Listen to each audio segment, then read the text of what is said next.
Chers frères et sœurs dans le Christ, nous sommes rendus déjà à la fin de l'année de la célébration festivale de Noël ou bien la naissance du Christ. Nous célébrons aujourd'hui la manifestation générale du Christ à toutes les nations. Et ce dimanche, dans d'autres parties du monde aussi, c'est le dimanche du baptême du Christ, ce qui veut dire la fin de notre période estivale et le début de l'année ordinaire, ou bien la période ordinaire. Ça veut dire le contexte, la période où nous vivons notre vie quotidienne, mais imprégnée par l'amour du Christ. Alors je mélange les deux, l'épiphanie, la manifestation publique du Christ à travers le monde, et le baptême du Christ.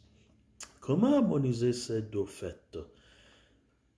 Pour commencer, l'épiphanie, c'est le contexte où Dieu manifeste ou bien Dieu nous donne la preuve qu'il nous aime tous et toutes en prenant notre chair. Mais en regardant les lectures désignées pour l'épiphanie, nous voyons que notre monde est très mouvementé. Il y a les gens qui se déplacent à la recherche du travail. Il y a les gens qui se déplacent parce qu'il y a la guerre qui menace leur vie. Alors, on a beaucoup de déplacements, il y a beaucoup de mouvements à travers le monde aujourd'hui.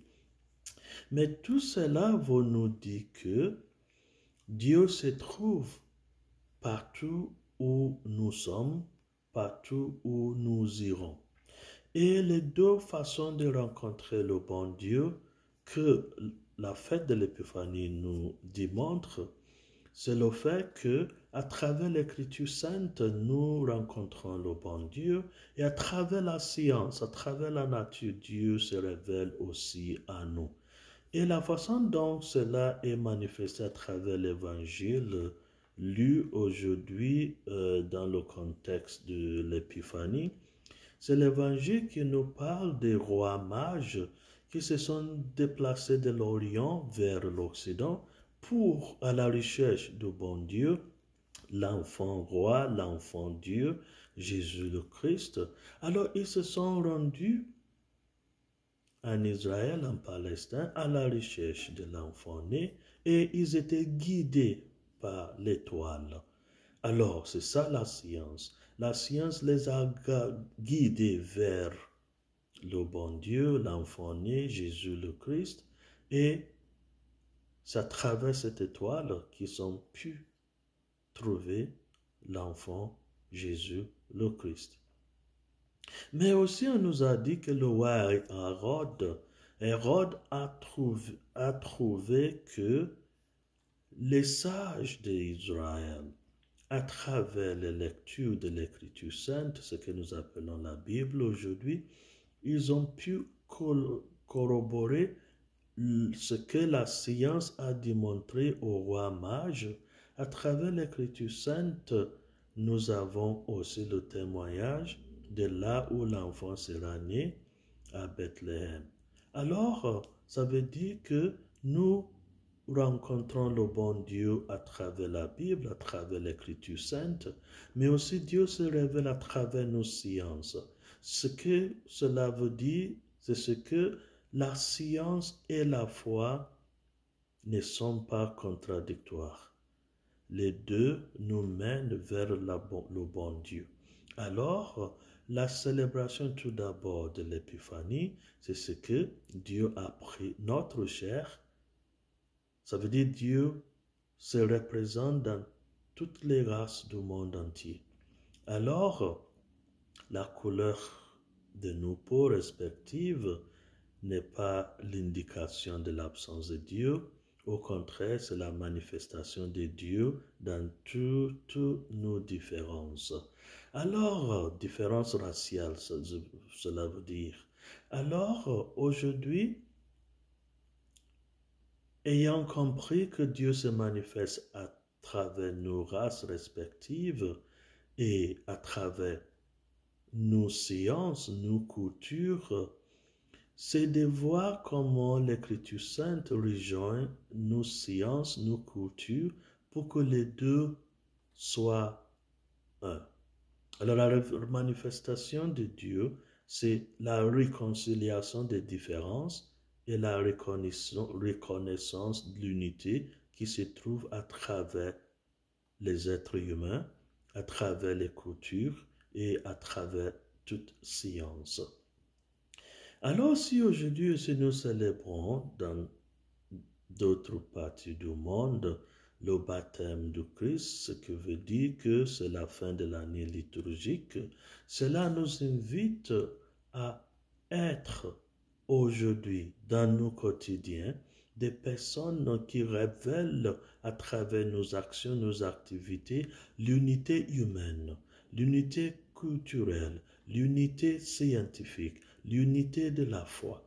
Ça veut dire que le temps ordinaire qui commence avec le baptême du Christ nous invite à valoriser notre baptême, le baptême qui nous démontre, qui témoigne du fait que nous sommes tous et toutes les enfants de Dieu, le baptême qui nous invite à vivre notre foi, parce que tout de suite après son baptême, Jésus a commencé son ministère public, il est parti évangéliser tout le monde entier. C'est à notre tour aujourd'hui d'être ce remplaçant, d'être les gens, le Dieu visible dans nos communautés, dans nos places de travail, dans nos familles, que nous sommes le Christ lui-même à travers nos actions.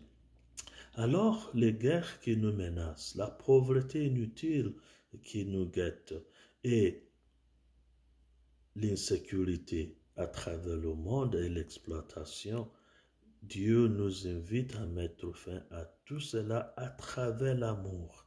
C'est l'amour qui démontrera à tout le monde que nous sommes les enfants de Dieu, que nous avons goûté et nous avons vécu la joie et la transformation de la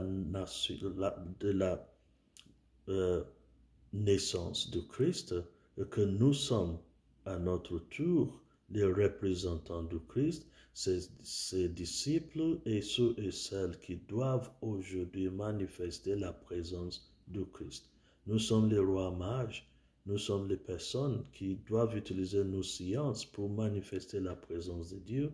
Nous sommes les gens qui doivent utiliser notre foi, notre connaissance de la Bible pour évangéliser le monde entier et surtout munis de l'amour comme le Christ nous a démontré jusqu'à la mort son amour pour nous. C'est à notre tour de démontrer le même amour à travers le monde entier en aimant les uns et les autres. Alors prions à travers ces deux fêtes, la fête du baptême de Christ, la fête de l'Épiphanie, que nous sommes les enfants de Dieu, que à travers notre vie, de par notre vie, nous devrons continuer à manifester l'amour de Dieu, l'unité de Dieu et le sacrifice qui va garantir notre paix ensemble. Et en s'efforçant à le faire, que Dieu Tout-Puissant nous bénisse, lui qui est Père, qui est Fils, qui est Esprit Saint. Amen.